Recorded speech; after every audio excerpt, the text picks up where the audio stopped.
Hey, what's going on? Welcome back. Hope y'all are doing well. This is Dr. Delon Canterbury. Welcome to the Red Pill versus the Blue Pill web series. I'm the founder of Geriatrics and creator and founder of the Deprescribing Accelerator. So this will be a part of an ongoing virtual web series I came up with really to help empower like-minded senior care professionals get into the world of deprescribing and get into the world of senior care and patient advocacy. So, welcome, welcome, welcome. Glad you're back. Glad you are tuning in. I'm more than excited to be here as we will be launching another cohort of our Deprescribing Accelerator. But honestly, today, I'm not really here to talk about that. I'm here to talk more about my why. Why am I here in front of you today? Why do I care? Why does this mean so much to me? And we're going to dive into a little bit of that.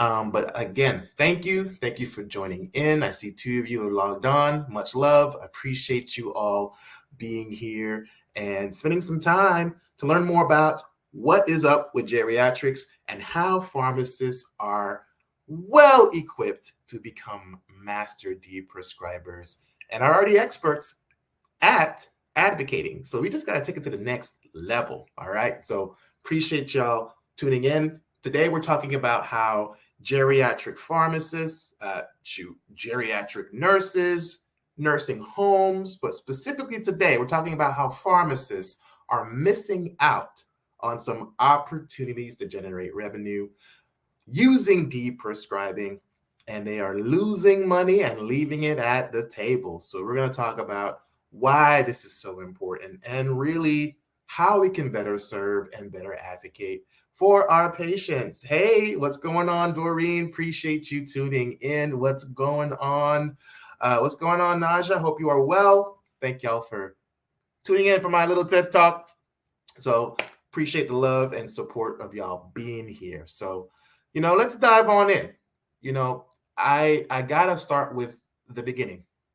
May as well. And why am I here? Why geriatrics? Why senior care?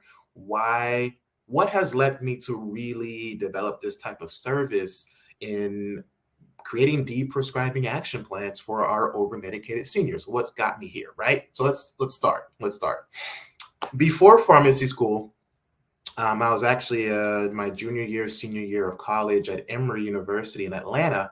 My grandma at the time was going through a little bit of a rough patch. She could no longer take care of herself at home. So we ended up having her put into a nursing home to help with her, hopefully, aging independently and gracefully. And boy, were we wrong. Okay. So in this very same nursing home, my grandmother, I think she was maybe like 83 at the time or so. She had a little bit of mild cognitive impairment. She just couldn't do the things she normally did and would, forget her grandbabies, forget who she was talking to. So she did have some mild impairment, right? And so that was affecting her daily life. And we ended up putting her in a nursing home while she was in New York. And at the time, my parents were full-time employees. My dad has his own business as an accountant, and God bless him. He's been the man in helping me get here today. And my mom was a full-time teacher. Hey, God bless y'all teachers, because I don't have the patience, but she did. She taught for, 50 years, almost 45, 50 years since she was 18. But needless to say, my grandmother, Mildred, was suffering. She wasn't doing too well in that nursing home and was already a little bit irritated to be put in a nursing home. Let's be honest. We all wanted independence. But we were also Caribbean, so we definitely don't want to be thrown into a nursing home, right? That's typical in the Caribbean and our Guyanese culture. But truthfully, while she was there, she was declining. She wasn't doing too well.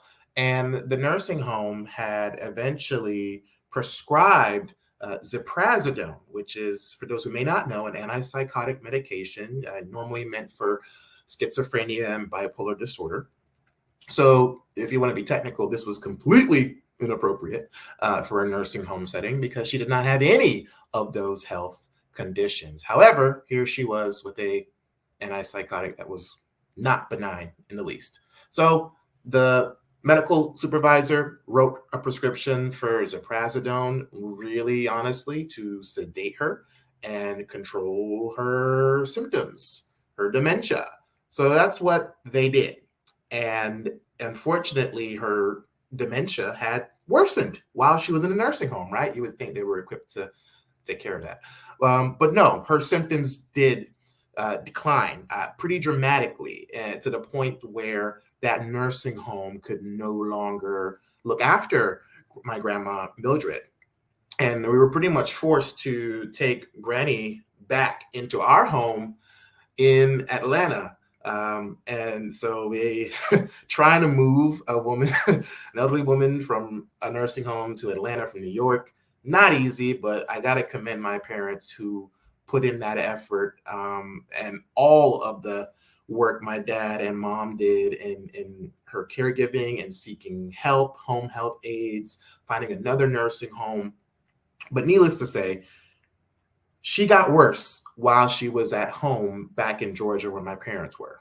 And it was a bit frustrating while I'm in college finishing up my classes, just hearing how she's wandering around at night, hearing how she's basically confused and irritable every day. And I know that can have an emotional tax on my parents, who were her caregivers, and also managing their lives, their full-time jobs, and still trying to finish raising the rest of us kids as we were going into college with my brother and sister.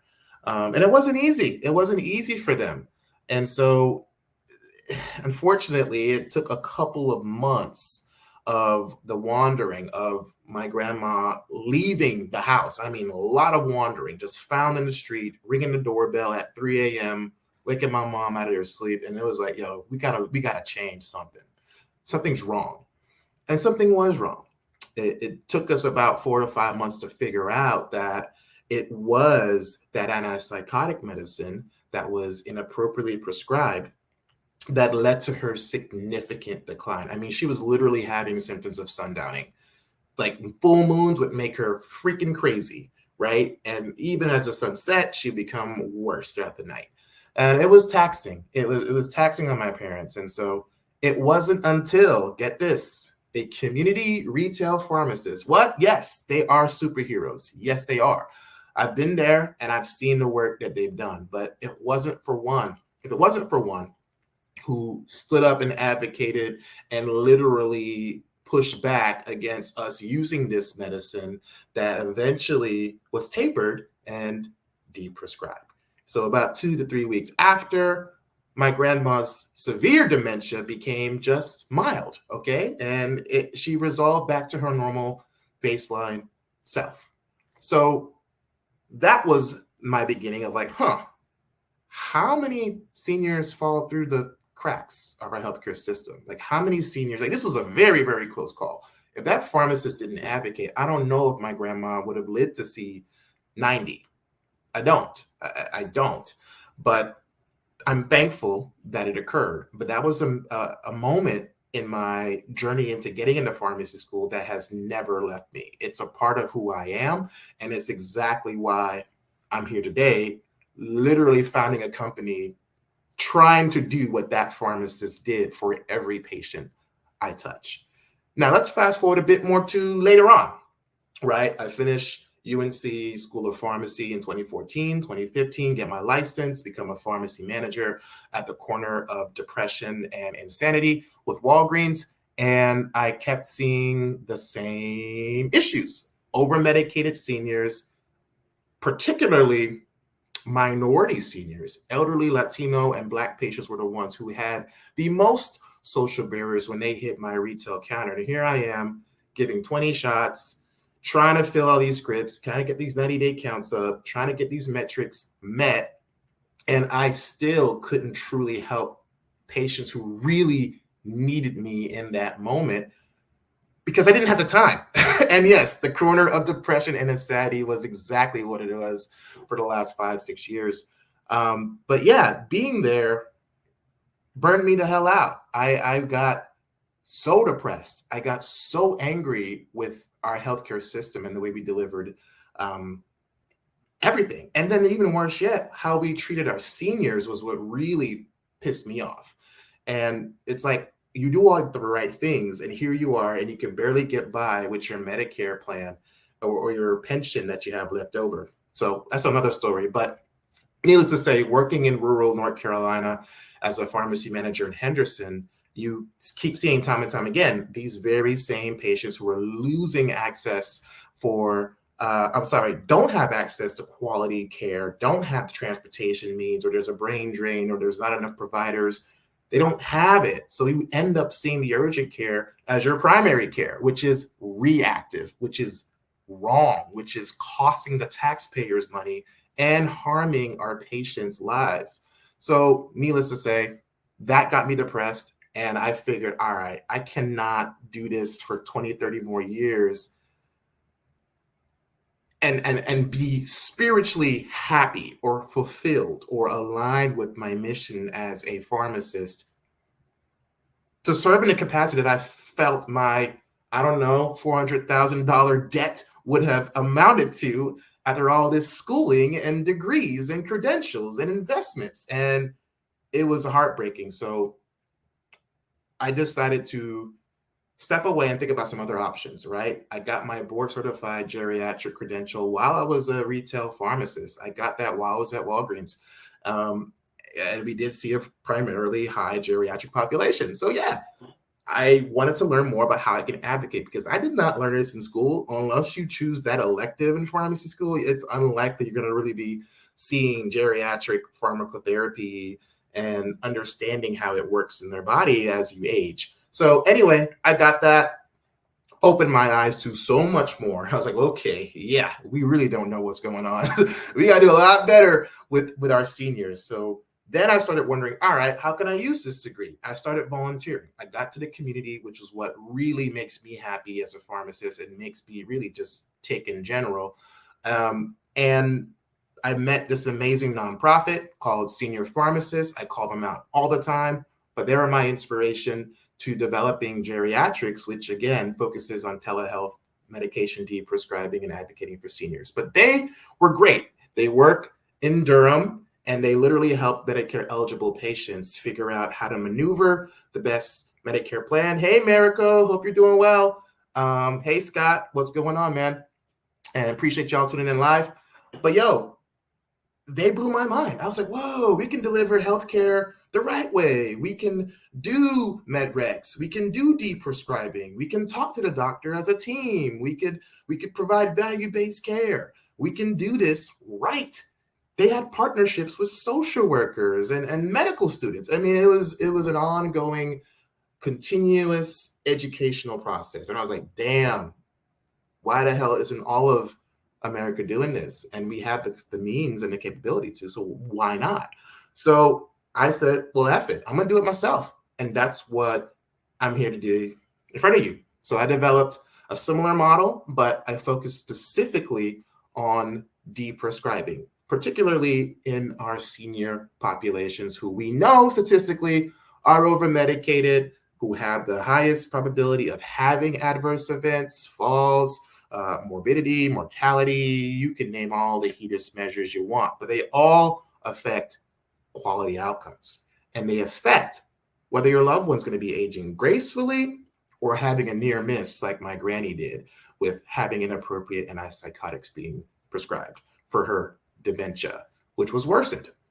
Hey, Katrina. Oh, I'm glad you're here, because Katrina is a part of Senior Pharmacists and she knows I love them. So I call them out all the time. So thanks for tuning in. And she's like the lead social worker over there. She knows the secrets to all the plans. So I'm glad she's tuning in. But needless to say, I learned a lot in that journey of, well, entrepreneurship, quitting a job that definitely gave me six figures, losing that stability, betting on myself, investing on myself, but investing in my joy. I've been chronically depressed and anxious for well over a decade, untreated. And most of us, we don't really talk about it until it's some kind of crisis happens or whatever. But nah, that was reality for me. And my friends know that. I ain't got nothing to hide about it, but I can tell you my job was not helping that. I wasn't living in joy. I wasn't living in alignment with the purpose I felt we as pharmacists were intended to do.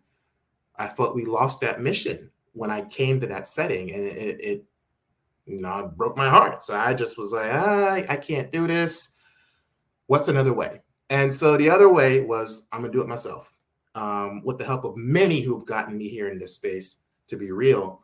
But if I didn't take that leap, I would still be crying in retail, just dying on the inside. And I, of course, am not downplaying retail. We need retail pharmacists, and especially more now than ever with what's going on. But I just had to show you real talk. That was why I'm in front of geriatrics and why this matters to me. So fast forward to my very first patient with geriatrics, who was on 36 medications. I'm gonna have a moment of silence for healthcare on that one, because why is a 70-year-old woman on 36 medications, right?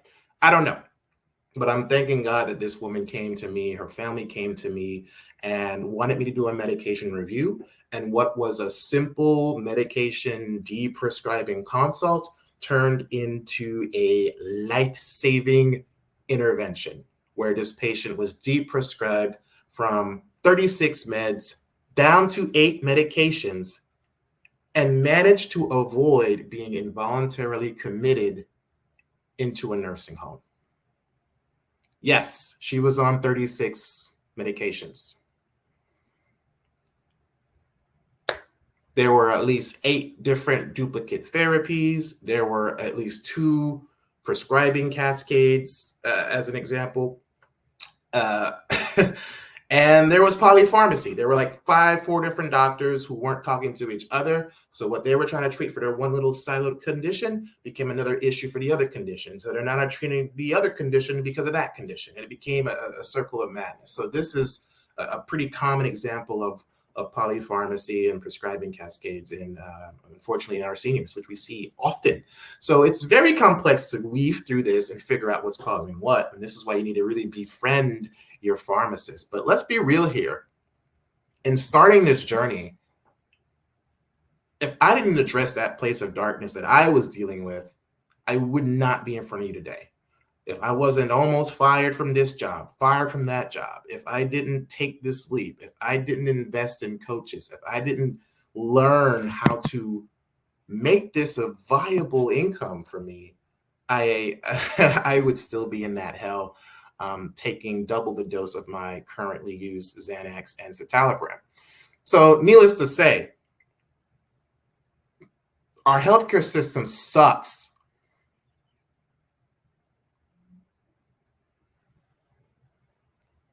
Yeah, we know it. We're in it.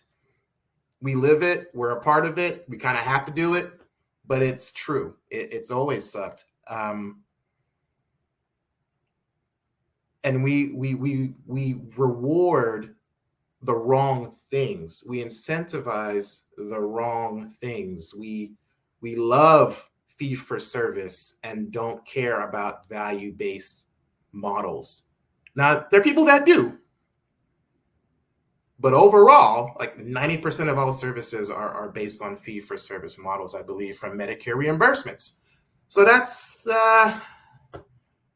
just making us be another cogs on the wheel. Just feeding the next patient. I got to hit the next metric. I got 10 minutes to see you. I got 15 to see the next. I'm behind. I got to document this. I got to go for a PA. There's so much being thrown on these prescribers. And I'm not going to say they're all blameless, but the system is the problem. The healthcare system is the problem. I don't blame prescribers. Prescribers are stuck in a rock and a hard place. Plus American standards of, oh, if you don't give it to me now, I'm going to give you 2 stars. That whole mentality does affect healthcare. That is real. So I'm not going to say they're all blameless, but I am tired of train wrecks about to happen, or they happen and then someone almost dies and then we decide to practice medicine. That kills me. Like a little bit of extra time could have prevented someone from being forced into that nursing home, or avoiding a whole conversation on how to get you off of 6 different anticholinergics, Dilaudid, Klonopin, 3 different drugs that have Benadryl in it because no one talked to you about over-the-counter meds, and you have dementia, and you're wondering why you're getting worse, and you're called a walking zombie by your own daughter. That's heartbreaking. And worse yet, if you're Latino or Black, it's way worse. No one is going to be advocating unless you are coming in with a dogged plan and advocating for yourself. And that is what opened my eyes to how little our caregivers and our geriatric patients are leaning on pharmacists to do that leg work with deprescribing. I go to countless nursing homes. I speak at countless caregiver events. I work with people in home health agencies, wellness directors, people who literally run these independent living communities. And everyone says the same thing, that everyone is on too many damn meds and no one cares to stop it. No one cares. Now, you got people who are consultant pharmacists who work for LTCs, and they literally are billed and trained to do these audits, these Medicare audits, to make sure that facilities are in compliance. And guess what? I salute the hell out of them. But to me, on a grandiose scale, it's way too little for a huge community public health crisis. Not every consultant pharmacist can fix every issue. And don't get me wrong, they are brilliantly talented at what they do, but they're not even enough that exists to meet the demand. So, as dark as it may sound, this is exactly why pharmacists are missing out on opportunities to leverage deprescribing in a growing population that doesn't even have enough senior care providers to manage the what's around the corner. And what's around the corner is an aging population, less doctors. 2026, we got the timeline for the Medicare funds that will run out. So we gotta hope we got a president that will renew funding for that. If not, we have significant gaps in rural health communities and rural care. We don't even have housing for seniors now. We have a huge crisis with that. So we have multiple social barriers of care that are really impacting outcomes for people, particularly that look like me or who are Latino or indigenous.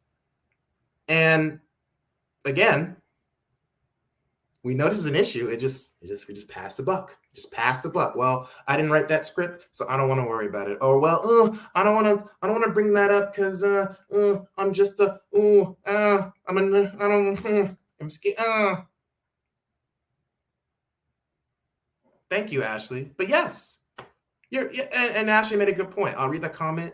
In fact, let me show it. Ashley made a great point, and she's right. Again, there's no shade from me on anyone. I commend everyone for what they do, but consultant pharmacists only reach residents in nursing homes. I am concerned about the elderly people who are living at home. And guess what? That is who we're targeting. The people who are independent, or they may live in a retirement community, but they don't need like assisted help or anything like that, or around the clock service. They just live there. So again, there is a huge, huge opportunity to discuss deprescribing in the, guess what, the most overmedicated population in the country. So why aren't we doing it? I'm gonna tell you what I experienced in leveraging this. And guess what? Let me be honest, most people don't even know what the hell deprescribing is. I gotta really break down what that even means, and I don't mind doing it, okay? Deprescribing is the safe removal of harmful medications with the supervision, supervision of a clinician or doctor or pharmacist, just someone who's watching you as you taper off and making sure there's nothing that goes wrong. That's it. Does take a little bit of fine art, but ultimately most meds can be stopped safely with the permission of your doctor, without really any side effects or adverse events. Okay. So you may be wondering, okay, Delon, you took the leap into entrepreneurship, you started geriatrics, you're de-prescribing. What barriers were in your way in this space? And guess what? There are quite a few. One, people don't know what the hell pharmacists do. That's straight up. People don't know what we do. People don't even think we have doctorates. They just think we're some guy in a white coat, counting by five, slapping your name on a bottle. We are way more than that. We do so much more to advocate and save lives, save money, reduce harm from the very same doctor you just saw, and trying to make sure that it doesn't lead to a STARS report that I got to document because a patient had a terrible illness because of that. You know, we do this regularly with no reimbursement. We do this regularly with no reimbursement every day. Every hospital has a pharmacist, just like how they're oncology pharmacists, doctors, they're oncology pharmacists, just like how they're nephrologists, there are nephrology pharmacists. Like there are so many types of pharmacists. So trying to get people to see we're more than just pill pushers. We're literally expert in drug pharmacotherapy and can consult and navigate a very complex healthcare system. And we do it a lot of times unpaid.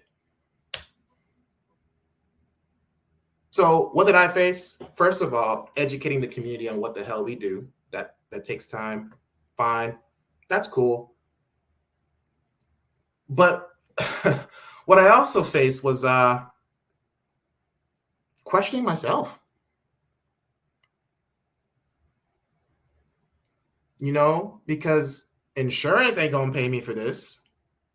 And if they do, it's minuscule. It's $40 for an hour or 60 or something ridiculous that you cannot sustain yourself off. So you end up being attached to a prescriber, and then you have to get more people to get consistent revenue. And yes, you may be giving quality care, but it ends up being a repetition of what the hell I left retail for anyway. So I decided myself not to do that. And you can. That is a business model, and it can work. It does work, especially if you're into chronic care management, transitional care management, going into remote patient monitoring. You can do tons of stuff with Medicare billing the right way and still give quality care. So I'm not going to knock it. I'm just saying that's not what I wanted to do. I wanted to educate and have patients hire me directly. Me, Delon. And that's what I have developed as my revenue stream with my de-prescribing consults. And yes, there's a mindset shift here. I think the second barrier next to educating is the mindset shift around our medication. So our medication mindset is what I usually call it. We have a medication mindset here where we need to take a pill for every ill. That's what we are trained here. And it's cultural. It's embedded in how we market drugs. It's how we honestly make money. It's capitalism at its best. It's getting people to think you need the next best thing to be the next best you, to be sexy, alive, energetic, and all the buzzwords that you could throw. So education's one, but getting people to see, particularly our seniors who, guess what, have been probably doing the same thing for the last 60, 70 years of their life, right?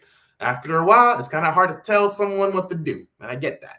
But coming with the lens of you don't have to take a medicine. Ooh, shivers, right? You don't have to take all these meds.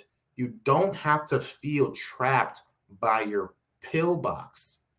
Do you know how many med reviews I've done, or how many colleagues tell me about their shoe boxes full of all of these metformin bottles that they've just had auto refill because of mail order or whatever, and then people just hoard meds so they have a stockpile for a rainy day, and you're wondering, do you even take all this stuff? What's going on? That's what happens when we don't integrate pharmacists into advanced care models and leverage deprescribing. And it could be with a provider and you do it with insurance, or you can do it as a cash payer model and just do it yourself. We already have the basic core needs to be deprescribers, so why not be loud and proud and advocate in a way that's really translating to our communities in need? That's it. So the medication mindset is number 2 in terms of what challenges I've had to overcome, and it's getting people to see that there are other ways. It could be working out. It could be reducing salt. It could be alternative meds. It could be holistic. It could be integrative approaches. It could be acupuncture for pain management. There's so many avenues you can go down to really advocate for deprescribing. And I think deprescribing is more than just, all right, we're going to watch you get off this med. Deprescribing starts from the trust you have with a patient, how you're educating them, what relationship do you have? Are you coming from empathy? Are you aligning goals with the patients and with the providers?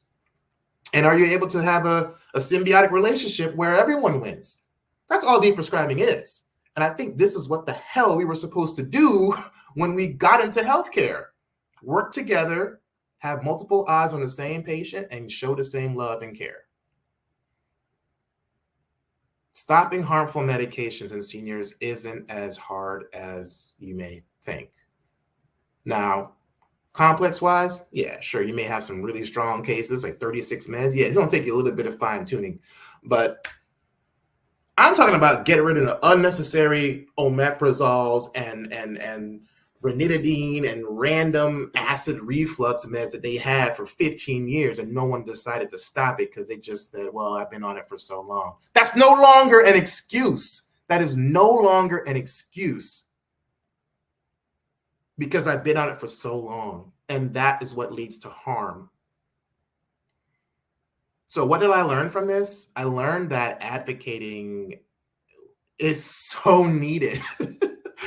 Just us as pharmacists, as geriatricians, geriatric nurses, people who are in the senior care space can completely understand, because it's the same story, guys. I got so-and-so on this many meds, so-and-so fell, so-and-so had another stroke, so-and-so this, that. And we're not talking about the root cause. We're not talking about lifestyle changes. We're not talking about behavioral changes. We're not trying to motivate the patient. We're not trying to befriend them. We're not leading with empathy. We're not employing motivational interviewing. We are sticking to the reactive fee-for-service model that is already crippling our system and costing our taxpayers well over $500 billion per year due to medication-related side effects. 750 seniors are sent to the hospital every day because of a medication. Because of a medication that was well intended to help and treat, but we don't think about, when do we stop? We don't think about that. This is why pharmacists are the expert at deprescribing, particularly our geriatric consultant pharmacists who are already in this space and know the ramifications of leaving these meds on. And frankly, I have ER physicians who tell me the same thing. Polypharmacy is why this patient came in. Another person, XYZ. Blood sugar medicines were working too well. Too much insulin. They've bottomed out. Now their sugars are so low, they're in a coma. Because they didn't eat and because their insulin's too high. Preventable. So if any of y'all have been to the ER, you've seen that ER bill. We're talking tens of thousands of dollars. If you educate someone and avoid someone from seeing that ER bill, you've not only saved them money, but you've actually saved the healthcare system money. Indirectly, yes, but you saved the healthcare system money. And guess what? Guess who likes to save money in healthcare? The insurance companies do. See, this is the thing I don't think about. The insurance companies love when patients are not having to pay for unnecessary pills, and they love it even more if we're preventing them from being sent to the hospital, which incurs more costs for the insurers to pay that healthcare system. So what am I preaching? I'm preaching value-based care, yeah, as a whole, but specifically, I am preaching deprescribing. I am specifically talking about deprescribing in seniors. And Ashley, guess what? I was scared too. It's okay to be scared to branch out on your own and become your own deprescribing expert. I get it. It's going to take some fear, and fear is still there. Trust me. There are days I'm still like, oh, am I really? But it's okay. It's how you respond to that fear. Are you going to stay in your place, or are you going to make that leap? I can't make the choice for you. And then frankly, the choice was made for me. I had to do it. But to say the least, pharmacists are already deprescribers. We just don't know that power yet. We just don't use it the way that it should be used and monetized and should be paid adequately. You think I still get paid the hourly wage a pharmacist gets paid doing this? That don't make sense. If lawyers can do this on retainer, and consultants from McKinsey and all these other people can do this, $1,000 retainer fees. I'm not that high, but still, the concept and the principle remains is that we are missing out on the money to advocate for our seniors. And better yet, we aren't truly serving the way that we are supposed to. We're not in alignment with what we're doing with our degrees as natural deprescribers. So I learned a lot in this journey. I learned a lot, and I'm still learning. That's why I have coaches, because there's much I don't know. But in speaking, in connecting with families, and hearing my favorite quote, which is, "Why didn't I meet you sooner?" Oh, I love when I get that. I get the yeah, I'm doing it right. But I get it every patient. Every patient tells me that. Why didn't I meet you sooner? Or why didn't I have you when my dad was around, or my uncle was here? And why don't more pharmacists do this? The demand is there, people. I'm just preaching the gospel, especially when I'm in these nursing homes, giving presentations, talking about this very same topic, and they're quick to ask, oh my gosh, what can I do to get off this statin? I'm tired of my statin. I'm tired of these muscle cramps. I'm tired of these pains. And it's doable. And again, I'm not bashing medicine here. I'm talking about evidence-based procedures to get people off of meds. And guess what? Sometimes there isn't evidence, so you just do it and see what happens. But there are strategies you can employ. So I've learned about facing my fears, because yes, there is going to be fear. And it doesn't go away. Let me be real with you. There's some days where you're like, ooh, but the fear is going to be there.